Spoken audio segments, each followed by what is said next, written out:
Aprendeu-se a liberdade, combatendo em Guararapes, entre flechas e tapaques, facas, fuzis e canhões, brasileiros irmanados, sem senhor e sem senzala, e a Senhora do Rosário, dos prazeres transformando. Bom Nassau já foi embora, fez-se a revolução, e a festa da Pitomba é a reconstituição. Jangadas ao mar, pra buscar lagosta, pra levar pra festa em Jaboatão. Vamos preparar lindos mamulengos pra comemorar a libertação. Assim escreveu Martim da Vila, e eu tentei aqui cantar um pedacinho para vocês. Obrigado. É com muito gosto que estou aqui. As minhas primeiras palavras terão de ser, obviamente, para o nosso anfitrião, o Sr. Zeferino Ferreira da Costa, dar-lhe os parabéns pela magnífica instituição que criou aqui no Porto e que é bem representativa, simboliza bem a capacidade de realização dos portugueses e dos brasileiros quando se encontram nas suas ideias e nas suas ações. Muito obrigado pela possibilidade que nos dá de estarmos aqui reunidos em nome do FIB, junto-me às palavras já do meu colega Paulo Rios de Oliveira, endereçadas ao senhor. Este painel, como podem reparar, junta duas palavras poderosas: responsabilidade social e democracia. Cada uma delas são poderosas, a sua junção ainda as torna mais poderosas. Mas, por poderosas que sejam, estão em constante ameaça. Hoje em dia, a democracia, e já tivemos aqui até intervenções que o realçam, hoje em dia a democracia não está de todo absolutamente consolidada e sofre ameaças. Nada melhor do que um painel composto por dois ministros do Supremo Tribunal Federal brasileiro para falar destes temas. É claro que o Supremo Tribunal Federal brasileiro é bem conhecido dos brasileiros, os dois ministros que aqui temos também são muito bem conhecidos dos brasileiros, mas para os portugueses que estão na sala, permitam-me apenas algumas palavras. Os meus alunos já estão cansados de me ouvir eu dizer que há três grandes jurisdições constitucionais que marcam o constitucionalismo moderno. A Supreme Court norte-americana, criada pela Constituição americana de 1787, que lançou as bases para a fiscalização da constitucionalidade das leis, é uma referência do constitucionalismo. Depois, em segundo lugar, o Tribunal Constitucional Alemão, criado pela Lei Fundamental de Bonn em 1949, tribunal constitucional que se foi criado no âmbito de uma Constituição normativa que quebrou com o passado, e, finalmente, o Supremo Tribunal Federal Brasileiro, que, pela Constituição de 1988, foi incumbido de um conjunto de tarefas talvez iniguais, talvez impares na sua comparação com outros tribunais. Não se chama Tribunal Constitucional, mas verdadeiramente é um Tribunal Constitucional, o Supremo Tribunal Federal brasileiro. E a Constituição brasileira de 1988 incumbiu o Supremo Tribunal Federal de um conjunto de tarefas, como eu dizia, impares comparando com outros tribunais constitucionais, designadamente, em meu entender, na minha leitura da própria Constituição brasileira, designadamente a própria defesa da democracia. E, além disso, também a própria defesa daquilo que de social a Constituição brasileira contém. É uma responsabilidade diretamente entregue pela Constituição brasileira ao Supremo Tribunal Federal. Não foi conquistada, não foi usurpada, foi de alguma forma captada ilicitamente, é uma responsabilidade que resulta diretamente da Constituição e que, se o Supremo Tribunal Federal não cumprisse, estaria a incumprir a Constituição. Felizmente, em meu entender, o Supremo Tribunal Federal tem cumprido a Constituição e tem defendido a democracia e tem defendido também a ideia de responsabilidade social que resulta da Constituição brasileira. Temos aqui dois ministros do STF, que são ministros emblemáticos, são ministros que são líderes dentro da jurisprudência do STF, e creio que todos nós teremos muito gosto em ouvir a ministra Carmen Lúcia, nós em Portugal diríamos juiz conselheiro ou juíza conselheira, a ministra Carmen Lúcia e depois o Sr. Ministro Gilmar Ferreira Mendes, que aí os... também existem estas regras dentro do tribunal, quem é que fala primeiro, que são muito rigorosamente seguidas e, portanto, respeitarei o Ministro Gilmar Ferreira Mendes, então começará. Boa tarde a todos, a todas. A minha colega Carmen Lúcia, minha amiga de tantos anos e de vivência também. Cumprimentar o professor Vitalino Canas, cumprimentar o doutor Zeferino por essa magnífica instituição, eminente deputado, líder de oposição, nós conversávamos há pouco, que ele disse que às vezes até menos difícil do que aquela, como ele já foi, em muito tempo. Mas eu também tive vivência como parlamentar, como assessor de governo e vi todas essas coisas e sei como elas são complexas. Bem, a temática é bastante ampla e eu vou dizer desde logo, é um tema que está muito na agenda e todos estão a perguntar sobre democracia e nós ressaltamos que o Brasil vive talvez o seu mais longo período de normalidade sob a Constituição de 1988. Se nós considerarmos a Constituição mais longeva, continua a ser a Constituição monárquica de 1824, e aqui também há um professor mineiro, José Camilo Torres, hein? Torres,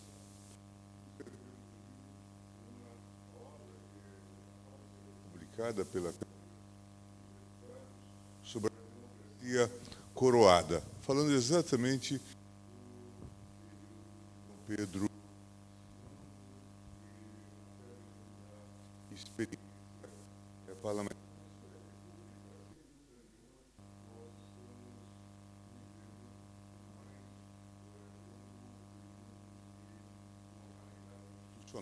E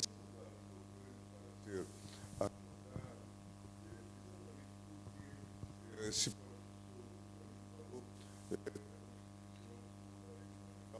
de Bonn,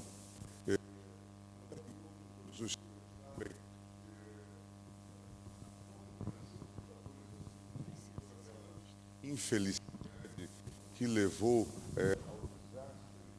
do nazismo à Segunda Guerra Mundial, a Constituição de Bonn, ela vai regular uma situação de bastante normalidade. Tanto é que por muito tempo vai se falar no milagre alemão, um quadro de grande normalidade, que vai permitir um crescimento homogêneo por muitos anos. Depois vem a questão do terrorismo e algum tipo de tumulto. A Constituição de 88, a nossa Constituição, já nasce sob desafios. Quando eu pergunto para os jovens no auditório, a gente vai falar de algumas coisas que ocorreram não faz muito tempo, mas eles não viveram essa realidade. Na transição Sarney-Collor, nós temos um emblemático plano econômico, certamente como também comerciante no Brasil sabe bem disso, o plano chamado Collor, que ficou com aquele carimbo do 84,32%. Os jovens não podem imaginar que era a inflação do mês no Brasil. Portanto, era um desafio enorme. Tanto é que um autor que é muito citado entre nós na área da economia e da diplomacia, que é o Roberto Campos, dizia que essa Constituição, ela constitucionalizou a inflação, porque ela colocou o direito à correção monetária no texto constitucional. Então, muitos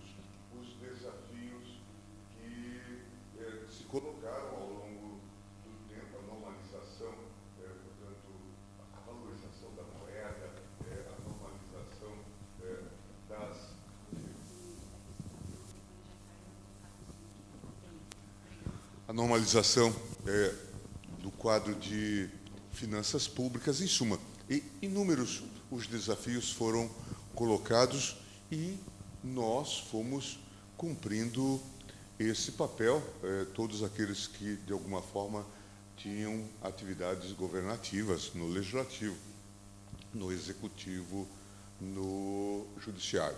E fizemos um trajeto extremamente interessante, inclusive na perspectiva de direito comparado, com a alternância verdadeira de poder, né? Fizemos aí os mais diversos experimentos ao longo desses anos. A Constituição de 88 também traz, e de maneira muito enfática, como já disse agora o professor Vitalino Canas, um compromisso é uma solução, é uma Constituição compromissória, e ela traz também uma série de compromissos com aquilo que já foi objeto, inclusive, do painel anterior e que tem sido preocupação nos debates que também tivemos em Lisboa. O resgate da nossa dívida social. A dívida com os negros, a dívida com as pessoas mais pobres, em suma, com esse quadro todo. Um largo elenco de direitos sociais na Constituição. Alguns dizem um pouco uma utopia, porque muitas das promessas dificilmente serão realizadas ou só serão realizáveis num contexto muito especial. E a Constituição confiou, como disse o professor Vitalino, ao Supremo Tribunal Federal a missão de sua guarda, inclusive dessas chamadas omissões inconstitucionais. E aqui é um imenso desafio, como os senhores podem imaginar. Por exemplo, para ficar numa coisa bem plástica, no 7º inciso 4º da Constituição, se consagra o direito ao salário mínimo. E o texto diz, deve ser fixado em lei, em caráter nacional e para atender às despesas básicas do trabalhador e de sua família. Qualquer um que olhe a lei do salário mínimo vis-à-vis a Constituição dirá, é inconstitucional. É enorme o desafio que se coloca em relação a essa temática. E o tribunal, de quando em vez, é confrontado com esse tipo de questionamento. Olha, a lei do salário mínimo é inconstitucional. Eu fui, como eu já disse, assessor de governo, especialmente do governo Fernando Henrique Cardoso. E nós vivíamos com essa realidade. A toda hora vinha uma nova lei do salário mínimo e se vinha com essa impugnação, esse questionamento. O salário mínimo que vocês estão votando, seja ele qual for, é inconstitucional. E se tinha, então, esse debate e tudo mais, até que se pensou que, ao lado da norma do salário mínimo, se podia também pensar num piso salarial regional, para permitir que cada estado também fixasse o seu salário mínimo, vamos chamar assim, regional. Aqui os desafios são imensos. O texto é generoso no que diz respeito à saúde, mas aí vem todos os problemas da judicialização do direito à saúde, o direito à educação e assim por diante. Em suma, são muitos os desafios que aqui se colocam. E, claro, há um problema que é bastante curioso nesse contexto. Todo mundo diz, a ministra Carmen depois vai poder desenvolver isso com muito mais engenho e arte do que eu, mas há uma questão muito complexa aqui. que é a provocação do Supremo. O Supremo não tem uma banca na rua clamando por ações, não existe isso. Todavia, o sistema ficou muito aberto. Muita gente está legitimada a propor a ação, especialmente a ação direta, depois hoje outros instrumentos, partidos políticos. E no Brasil, como os senhores sabem, agora o processo caminha para uma redução, talvez, de número de partidos políticos, mas nós chegamos a ter 32 partidos representados no Congresso Nacional. E a Constituição consagra que partido político com representante no Congresso Nacional, portanto, basta um, pode fazer arguição de inconstitucionalidade de maneira bastante aberta. Claro que é muito mais interessante, os senhores já percebem, para muitos partidos políticos, ao invés de ter uma atuação naquele gargarejo, disputando microfone, caro líder, do que é muito mais interessante travar essa disputa no Supremo Tribunal Federal, atravessar a rua e levar uma petição, e quem sabe eu consigo uma liminar. Então, hoje se fala muito no Brasil dessa judicialização da política, e às vezes falam como se fosse um invento do Supremo Tribunal Federal, quando na verdade foi um construto do Constituinte, e por uma razão histórica que também é desconhecida. Nós fomos construindo, para e passo, o modelo de controle, que a gente chama controle abstrato de normas, e se deu a quem? Na tradição brasileira, ao procurador-geral, o direito de impugnar as leis. A ideia de que eles fossem um filtro no controle abstrato. Só que esse modelo começou a ser implementado em 65, na emenda 16. Se consolidou aí. E, como vocês sabem, 65 é depois de 64. E, então, é um quadro muito peculiar esse. Procurador-geral agora fica às voltas com uma situação complicada. Ele era, ao mesmo tempo, representante da União em juízo, era também o procurador-geral, e no governo Médici, em 1970, o governo baixa um decreto-lei estabelecendo a censura prévia a livros, jornais e periódicos. Eu estou fazendo essa revisita de propósito, sobretudo porque a toda hora as pessoas ficam falando assim, saudades do AI-5, saudades da ditadura e coisa do tipo. Então eu vou dar um exemplo que talvez marque toda essa saudade. O presidente Médici baixa um decreto-lei estabelecendo a censura prévia a livros, jornais e periódicos. É muito conhecido, dos mais antigos, que o Estadão, o Estado de São Paulo, por exemplo, para se defender e denunciar aquela situação, o que ele faz? Diz assim, em lugar da matéria censurada, eu vou publicar poemas de Camões ou receitas de bolo. Todos sabiam dos seus leitores que, e claro, causava um atrapalho para o regime militar. Mas o MDB, que era o único partido da oposição consentida, vai ao Supremo, vai primeiro ao Procurador-Geral, pede-lhe que argua a inconstitucionalidade daquele decreto-lei. 1077 de 1970. E que faz, então, o Procurador-Geral?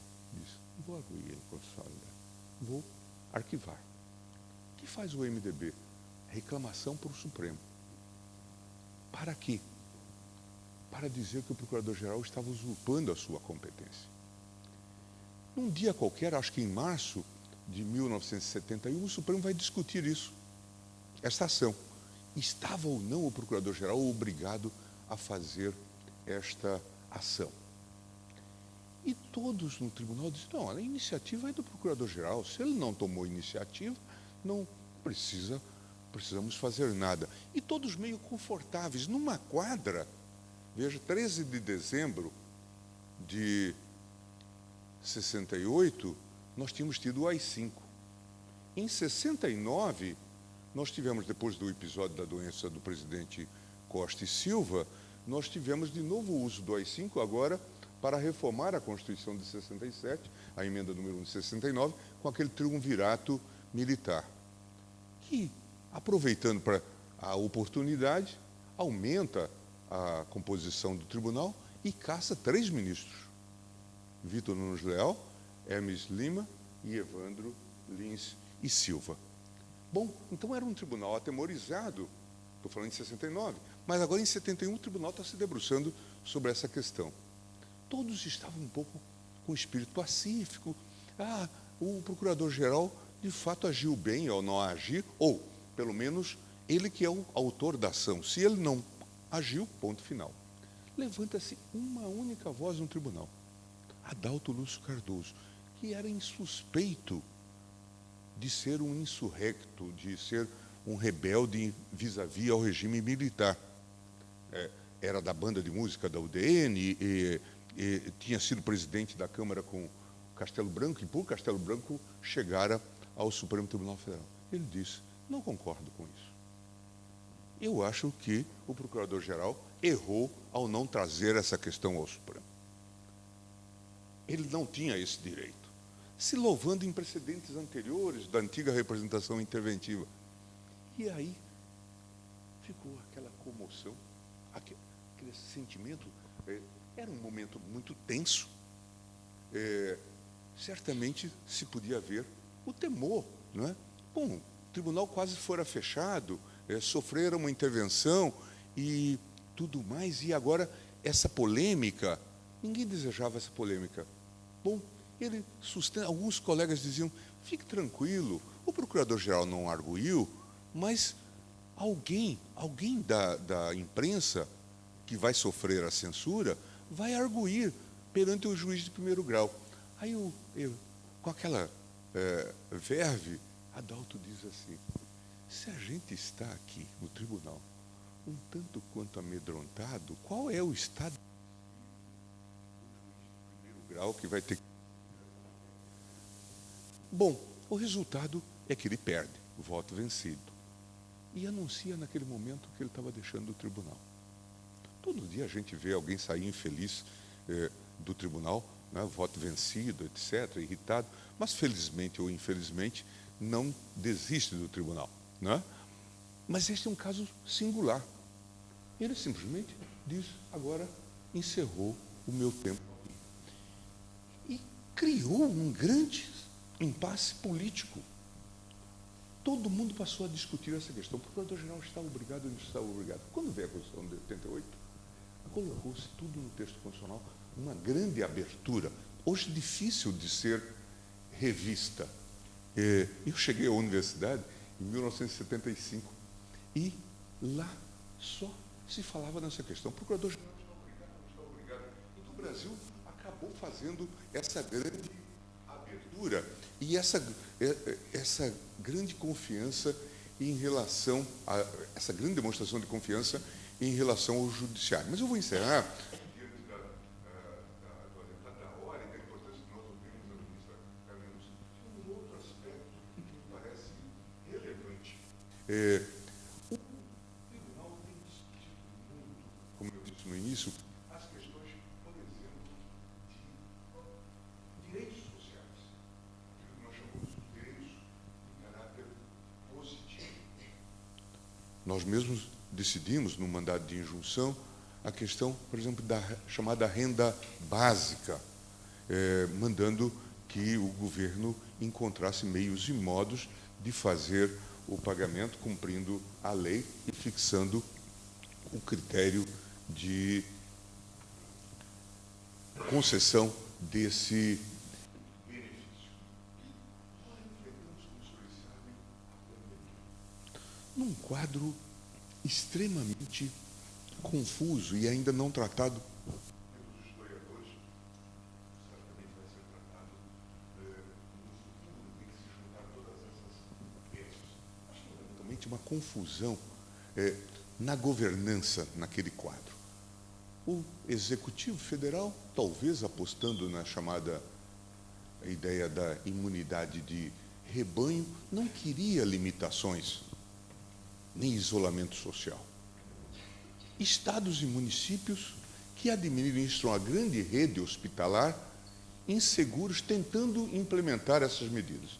E o governo federal baixando medidas para dizer: a atividade de lotérica é atividade essencial, a atividade de igreja é atividade essencial, e coisas, manicure é atividade essencial, testando e esvaziando o chamado isolamento social. Essa controvérsia veio para o Supremo. E o Supremo disse: no sistema do SUS, que é um modelo integrado de responsabilidade, há uma competência concorrente. E, portanto, tanto a União quanto estados e municípios têm responsabilidades comuns. E afirmou isto.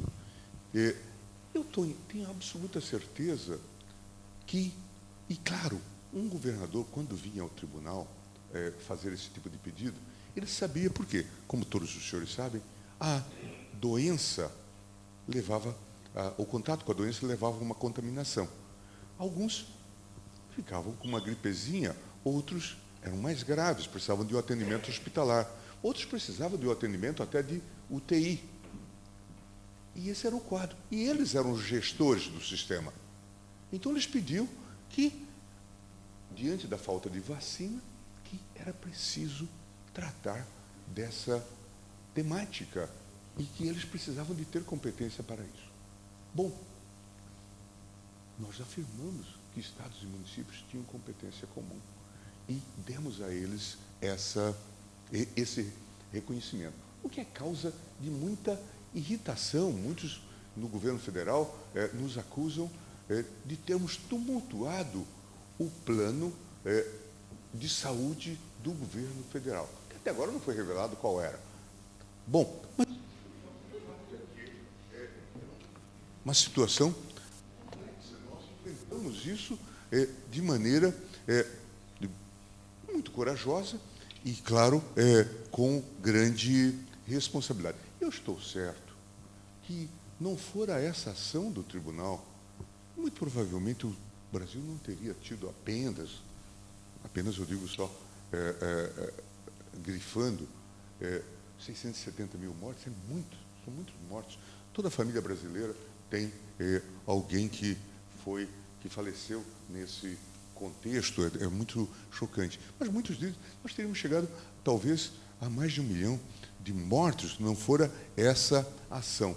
Mas, meus senhores, já quando temos vacina, começa uma peculiar guerra da vacina, mas não na resistência dos cidadãos, entre governos. Quem vai aplicar ou foi o ministro Lewandowski, inicialmente, que, numa ação,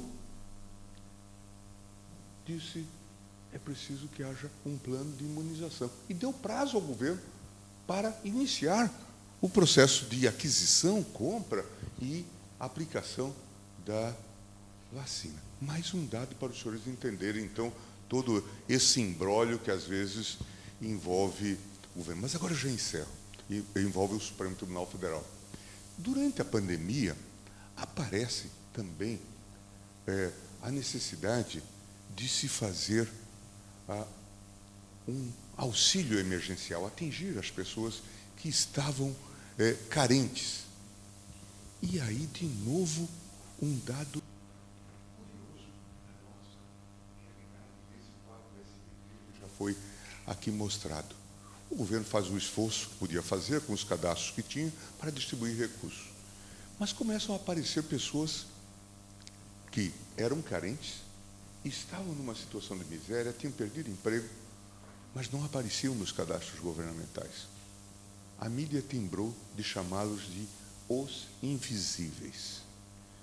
É um dado interessante. Poxa, com todo o esforço que se faz, já histórico no Brasil, de superação das desigualdades, Bolsa Família e coisas do tipo, nós produzimos essa nova categoria que podia chegar, segundo alguns, de 6 a 10 milhões de pessoas. Foi nesse contexto, nos debates que a gente tem tido no FIB, que nós começamos a dizer: nós temos que organizar, sistematizar todo esse plexo de normas no âmbito da Constituição sobre os direitos sociais e pensar numa lei de responsabilidade social.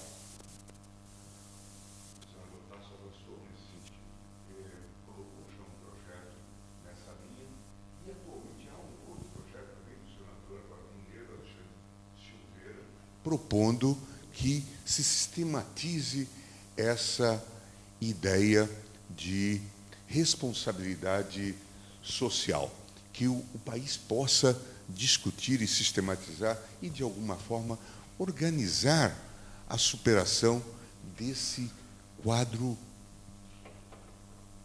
impactante e, muitas vezes, vergonhoso de desigualdade. Num país com tanta riqueza, em que nós vemos a imagem antiga do economista Baixa, dizendo que o Brasil é uma expressão que sempre vem aí, era uma bel-índia, né? Tinha um pouco Bélgica, um pouco de Índia, e coisa do que recentemente, há algum tempo, o The Economist falava já de uma outra coisa, falava bem-vindo ao Ital Jordan. Seria uma mistura da Itália com a Jordânia, uma mistura dos índices. É preciso que a gente coloque isso na agenda e isso, de alguma forma, tem que ser enfrentado e tem que ser discutido e sistematizado. Mas, certamente, eu já avancei além do tempo, eu só queria fazer essas breves considerações, que não foram tão breves, infelizmente. Obrigado.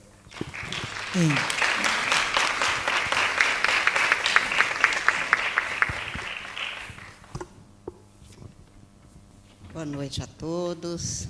Quero cumprimentar e agradecer especialmente ao Fórum, aos organizadores, professor Vitalino, ministro, meu amigo Gilmar Mendes, principalmente nessa tarde, Zeferino, por esta oportunidade, pelo Instituto de nos acolher aqui, e especialmente todos os senhores que até este momento nos acompanham, para que a gente possa falar, ainda que brevemente, sobre a defesa da democracia, como o ministro Gilmar já disse relativamente ao Supremo Tribunal Federal, e o ministro Gilmar tem a qualidade de professor de dizer com muita clareza tudo que ele tem que expor. Isso é importante porque a comunidade jurídica, de uma forma especial, juízes, talvez, advogados também, em parte, mas nós sempre falamos sendo muito criticados com juridiquês que o ministro Gilmar não tem, por isso ele consegue explicar com muita tranquilidade.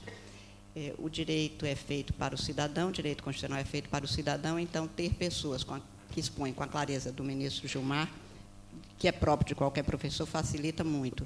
Eu digo isso porque quem é juiz, especialmente em algumas matérias, por exemplo, quando a gente está exercendo o cargo de juiz eleitoral, a gente descobre que muita coisa do que a gente diz não é compreensível, e isso é péssimo, porque aí a pessoa acata sem saber por que ela está tendo de acatar. E quanto mais explicado for, especialmente a Constituição, melhor. Eu, uma vez, no Tribunal Superior Eleitoral, em que as sessões, às vezes, vão até a madrugada, 2 horas da manhã, na hora que já estava exauridos todas as minhas forças, a secretária avisa que tem um vereador do interior de um estado querendo falar comigo. Eu disse, mas nessa hora eu acho que eu não consigo mais raciocinar, mas você é juíza igual rádio FM, 24 horas no ar, então tem que responder. E quando eu atendi, o vereador me perguntou exatamente isso. Ministra, eu fiquei até agora aqui assistindo tudo que a senhora falou, gostei muito, não entendi nada, só queria saber uma coisa, eu ganhei ou perdi? Este problema o ministro Gilmar não tem e não terá, pelo menos com o aluno, porque, na verdade, muita coisa do que a gente fala, a gente tem que proclamar nos termos e com os termos que a Constituição e a lei estabelecem. E nem sempre há essa comunicação e, realmente, ter juízes no Brasil que sabem dar essa explicação, como o ministro dá, é sempre muito, muito, muito importante.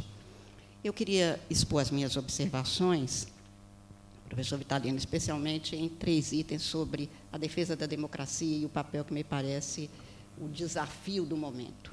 O ministro Gilmar já, de alguma forma, antecipou a questão principal, que é, nós temos no Brasil, chegamos a ter 80 milhões de processos em andamento. Nós somos hoje aproximadamente 213 milhões de pessoas. Se eu calcular que em cada processo tem pelo menos 2 partes, eu teria 160 milhões de processos, o que significa que tudo que dizem da pouca confiança dos brasileiros na justiça fica mais difícil ainda de ser explicado, porque se não confiando, tem 2/3 da população em juízo, imagina se confiasse, não sei o que seria. Mas eu não sou das que acham que esta abertura, mesmo na parte que o ministro Gilmar acaba de expor, seja ruim.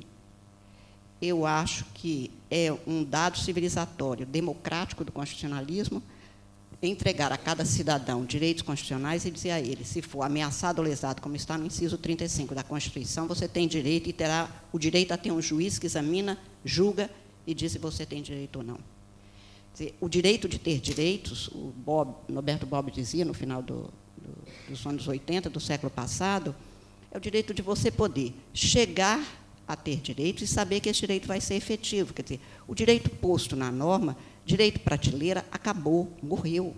Ninguém quer mais isso. Eu não quero, nós mulheres não queremos, nós mulheres negras não queremos, o pobre não quer, a pessoa que tem qualquer tipo de deficiência e de ajuda tem direito constitucional a ter a cota e tem o direito de ter isso respeitado, e nós temos que ter um juiz para resolver, porque senão seria um faroeste permanente na sociedade, e hoje pior, porque nós temos a inauguração de uma era que parece que é de faroeste digital.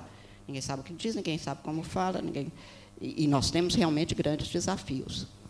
Por isso, nessas minhas observações, eu queria partir assim. O que a democracia, a defesa da democracia, hoje, 200 anos depois daquele 7 de setembro?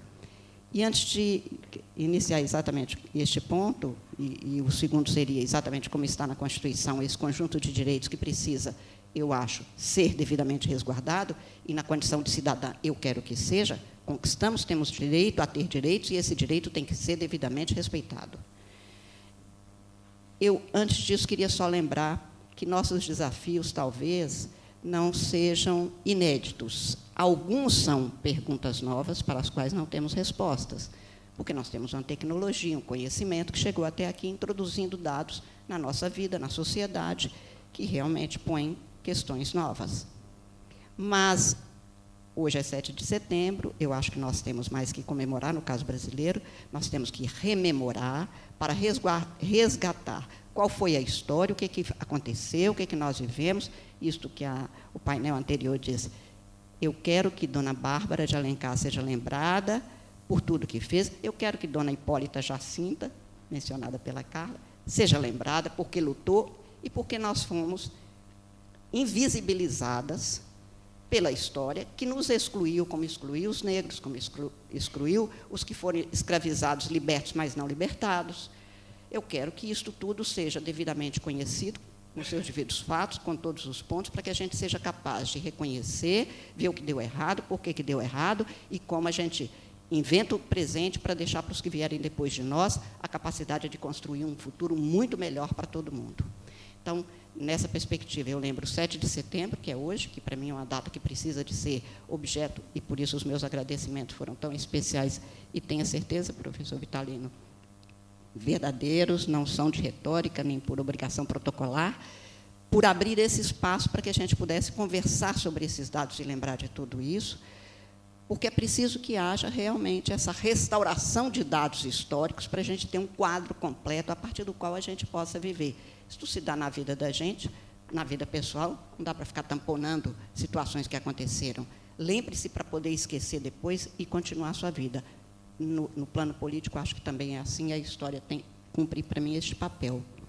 Mas no dia 23 de setembro, nós temos a comemoração da Constituição Portuguesa, que foi também feita e que teve influência.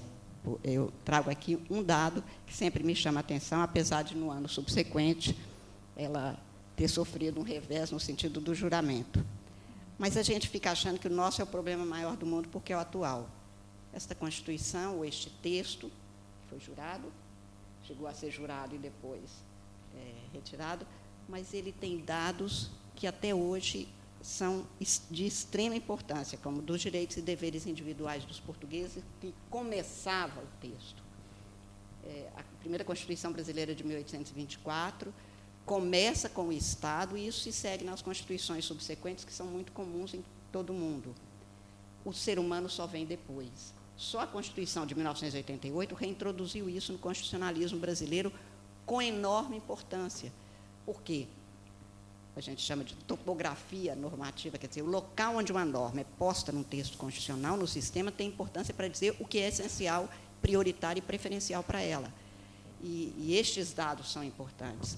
O direito à liberdade de pensamento, que hoje é um tema atualíssimo, está já naqueles primeiros textos e naquelas primeiras discussões. Quer dizer, 200 anos depois, nós continuamos a ter assunto para pensar, refletir e, principalmente, para reconstruir.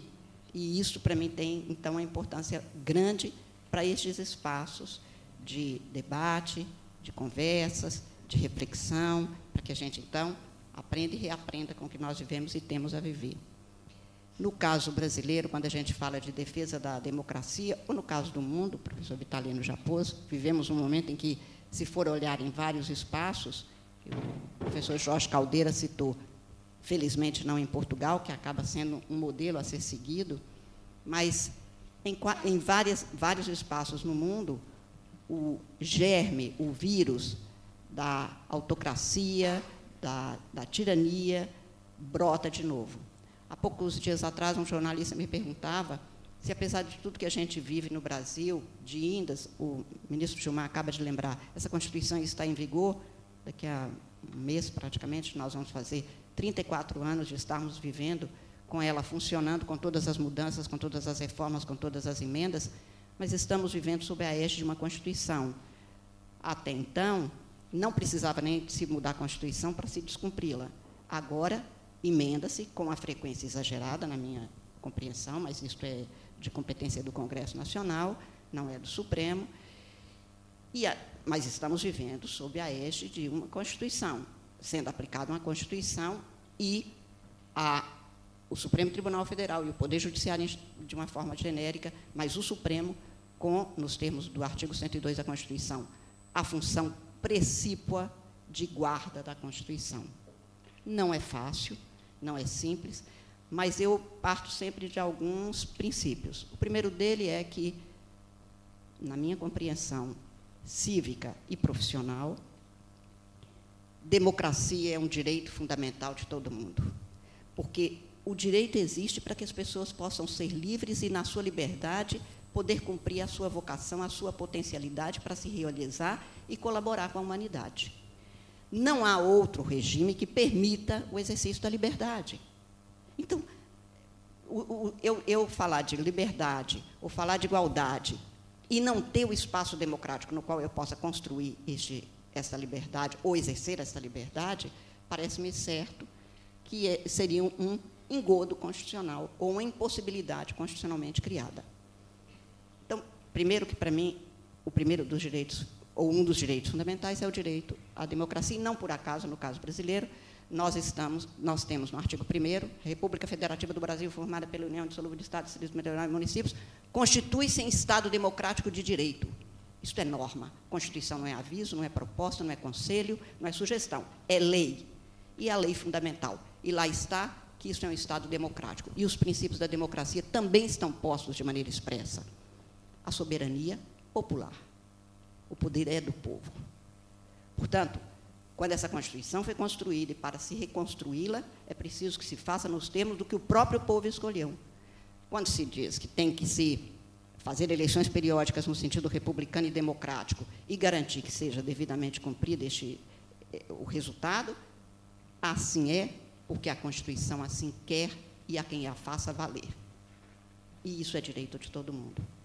A Constituição estabeleceu o princípio mais importante pela primeira vez no constitucionalismo brasileiro, o princípio mais importante do constitucionalismo contemporâneo, o princípio mais importante do direito contemporâneo, o princípio da dignidade humana. E é para valer. Eu sei bem que um país que tem, tragicamente como temos, 30 milhões de pessoas passando fome ou em situação de subnutrição, é claro que está em estado de coisas inconstitucional, porque somos todos nós, da sociedade, devedores de quem tem fome. A fome é uma indignidade com quem sente e sofre sua dor, é uma indignidade com quem participa de uma sociedade que sabe que isso acontece e não toma as rédeas da situação e não vive o protagonismo histórico para fazer com que a democracia se efetive também para todos. Onde tiver alguém passando fome, é claro que ninguém tem certeza de sua comida, porque não sabe o dia de amanhã, não sabe nem o de hoje. Nós temos uma Constituição que estabeleceu a cidadania, e cidadania é direito e responsabilidade de todos nós. Ninguém pode achar que é cidadão, que tem direitos e que não responde por isso, e que não tem deveres. A Constituição não afirma isso, nunca afirmou. Foi uma crítica de deboche contra aqueles que contrariavam, ou que eram contrariados, pelo que a Constituição tinha de bom, não por críticas feitas a ela, que toda Constituição merece críticas, porque a Constituição é obra do ser humano, e o ser humano não tem obra perfeita. Como diria o Fernando Pessoa, o por fazer é só com Deus. Então, a parte imperfeita é a nossa, que nós fizemos e estamos tentando aperfeiçoá-la exatamente através da jurisdição constitucional. A cidadania é um dos princípios da democracia brasileira, posta no artigo 1º da Constituição, e a responsabilidade de todos nós. Diziam que essa Constituição só tinha direitos. Eu digo porque não chegaram nem ao título 2 da Constituição, após o artigo 4º, portanto, onde se tem dos direitos e garantias fundamentais, capítulo 1, dos direitos e deveres fundamentais. Portanto, se a gente tem direito, tem também deveres, e tem deveres com todos. A grande dificuldade é porque, talvez, essa Constituição tenha inaugurado algo que o Supremo vem construindo. Digo Supremo não por ser o único órgão, digo porque é a última instância quando alguém se acha ameaçado ou lesado nos seus direitos, especialmente nos direitos fundamentais, e que precisa, portanto, de ser acolhido ou que precisa de judicializar a questão, como foi posta pelo ministro Gilmar.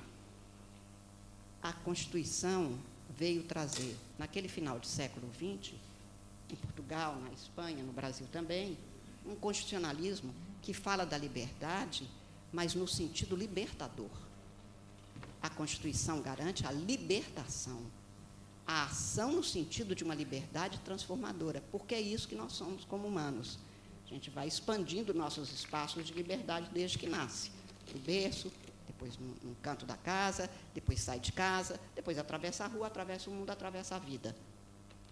Este movimento libertador é próprio do ser humano.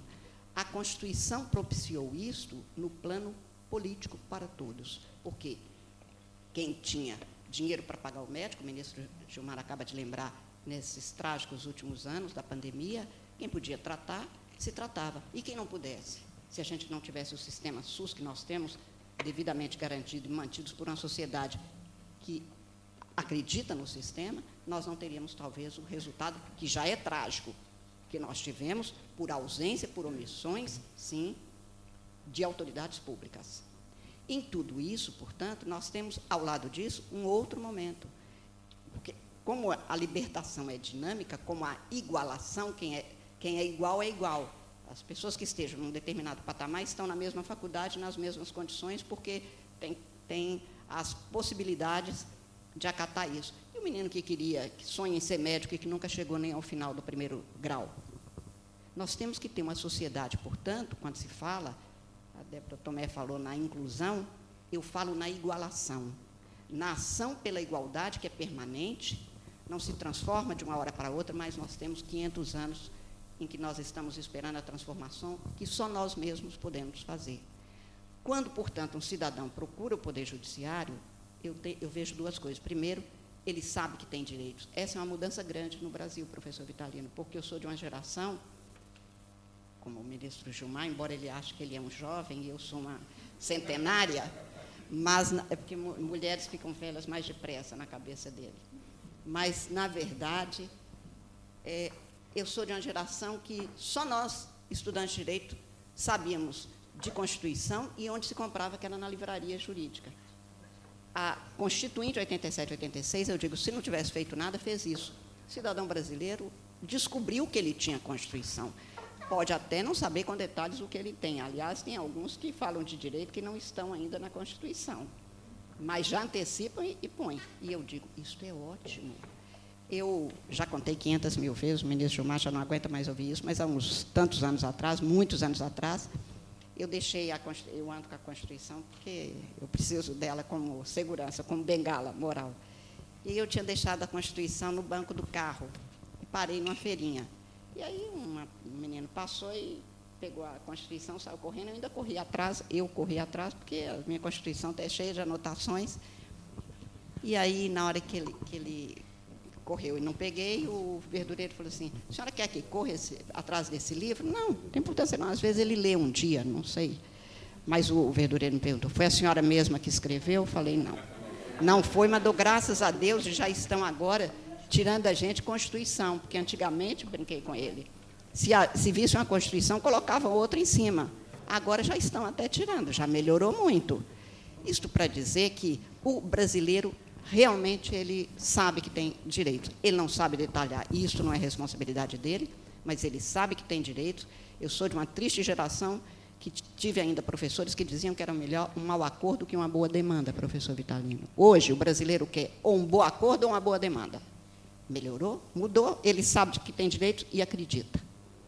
Sem acreditar no direito, sem acreditar na política como uma atividade nobre que precisa de ser desenvolvida com o controle de todo o povo, sem a participação cidadã de todo mundo, claro que fica por conta do Poder Judiciário a última palavra, porque os conflitos humanos existem.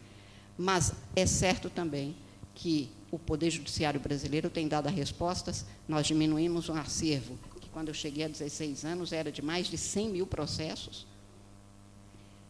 O Supremo julgava uma enormidade de processos.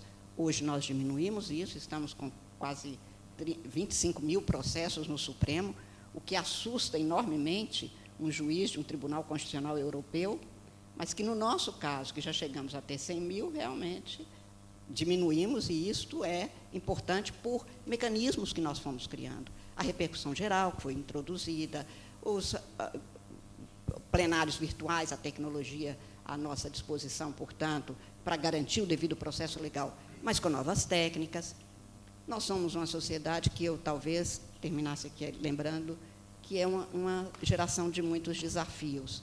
Aliás, eu tenho dito que eu não aguento mais ser testemunha ocular da história, porque tudo aconteceu na minha geração, doenças que nunca tinham acontecido, pandemia que nunca tinha acontecido, revolução de todo jeito, guerra. Eu não aguento mais ser testemunha ocular da história. Eu quero agora, até os 100 e poucos anos que eu pretendo viver, mais em paz. Mas, de todo jeito, nós temos, depois dessa pandemia, me vem sempre à lembrança um verso da Cecília Meirelles, que, no Romanceiro da Inconfidência, portanto, falando da Inconfidência Mineira, de 1789, ela dizia: que tempos medonhos chegam depois de tão dura prova? Quem vai saber no futuro o que se aprova ou reprova? De que alma vai ser feita essa humanidade nova? A mesma pergunta que ela fazia pelos inconfidentes, nós, juízes brasileiros, vivemos com o tormento, e eu estou usando a palavra que eu quero, que é uma função que atormenta. Se eu fiz justiça mesmo no caso concreto, ao aplicar a lei com a interpretação que se dá, estamos lidando com palavras, e se eu estou realmente ajudando a construir uma sociedade democrática, com uma alma democrática para uma humanidade nova. Nós, brasileiros, somos um povo de muitas humanidades. O ministro Gilmar lembrou aqui. E, no tempo da pandemia, quando me diziam, estamos no mesmo barco. Não estamos. Estamos no mesmo temporal, na mesma tempestade. Mas há quem esteja de camarote, há quem esteja se agarrando num garrancho no meio do mar. Nós somos uma sociedade ainda de muitas humanidades, em que alguém pode ir de helicóptero para o trabalho e alguém pega seu filho e anda 1 dia e meio para tomar um ônibus, que é quase uma jardineira, para chegar a um posto de saúde. E a Constituição é a mesma para todos, os direitos são os mesmos para todos, e nós somos juízes pela mesma Constituição para todos. As demandas são muitas mesmo, porque as carências são muitas e as desumanidades são demais. No entanto, eu também fico me lembrando, e prometo ser a última citação de poeta, do Manuel Alegre, quando, no Trova ao Vento que Passa, pergunto ao vento que passa, notícias do meu país, pergunto aos rios que correm, que levam tanto sonho à flor das águas, e os rios não me sossegam, levam sonhos, deixam águas. Mas ele, no final, diz, mas há sempre uma candeia dentro da própria desgraça. Há sempre alguém que semeia canções ao vento que passa. Mesmo na noite mais triste, nos tempos de solidão, há sempre alguém que resiste, há sempre alguém que diz não. O Supremo, muitas vezes, diz não a alguém para dizer sim à democracia brasileira e a todos os democratas. Obrigada.